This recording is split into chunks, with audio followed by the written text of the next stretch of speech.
High and low சேனலை மறக்காம subscribe பண்ணிருங்க அண்ட் மறக்காம பெல் பட்டனையும் கிளிக் பண்ணிருங்க. Hello all welcome to my channel. So இன்னைக்கு எபிசோடுக்கான செகண்ட் ப்ரோமோ போட்டாங்க. இந்த ப்ரோமோல பாலாஜி முருகதாஸ் சிவானி காண்டி ஃபீல் பண்றாரு அண்ட் சிவானி தனியா ரூம்ல உட்காந்து ரொம்ப யோசிச்சுக்கு இருக்காங்க. ரம்யா பாலாஜி கிட்ட சொல்றாங்க சிவானியோட அம்மாட்ட இருந்து நிறைய ரியாக்ஷன் வெளியில வந்திருக்கும்னு நினைக்கிறேன்ட்டு. அண்ட் உங்களை எதுவுமே சொல்லல, சிவானி மட்டும் தான் அவங்களோட அம்மா சொன்னதா சொல்றாங்க. அண்ட் ரம்யா எடுத்து சொல்றாங்க, உன்னோட ஒப்பீனியனை நீ ஏன் எடுத்து வைக்கல, கம்ஃபர்ட் ஜோன்ல இருக்கணும்னா நீ வீக்லயே இருக்க வேண்டியதானே, எதுக்கு பிக் பாஸ் வந்தேன்னு சொல்லிட்டு சிவானியோட அம்மா கேட்டிருக்காங்களாம். அண்ட் பாலாஜி தனியா உட்காந்து அஜித் அழுகுறாரு. சிவானியோட அம்மா வந்து சிவானி கிட்ட அது பண்ணிருக்கணும் இது பண்ணிருக்கணும் குறை சொல்லி இருக்கும் போது அதுக்கு ரீசனா நான் இருந்திருக்கேன்னு சொல்லிட்டு எனக்கு கில்ட்டியா இருக்குன்றாரு.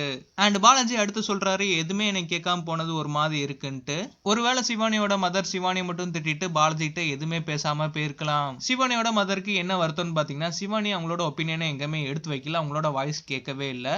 அப்படி பேச வந்தாலும் சிவானி காண்டி பாலாஜி முருகதாஸே பேசிடுவாரு. நல்ல யோசிச்சு பாருங்க, போன வாரம் பாத்தீங்கன்னா மாட்னியா டாஸ்க்ல இதேதான் ஆரி சிவானி கிட்ட சொல்லியிருப்பாரு. இப்பதான் அவங்களோட வாய்ஸ் கேக்குது, பாலாஜி அவங்கள பேச விட, நீ பேசாத சிவானி பேசட்டும்ட்டு. இப்ப சிவானி எந்த ஒப்பீனியனும் சொல்லாம எந்த ஆர்குமெண்ட்ஸுமே பண்ணாம இருக்கிறதுக்கு பாலாஜி கில்ட்டியா ஃபீல் பண்றாரு.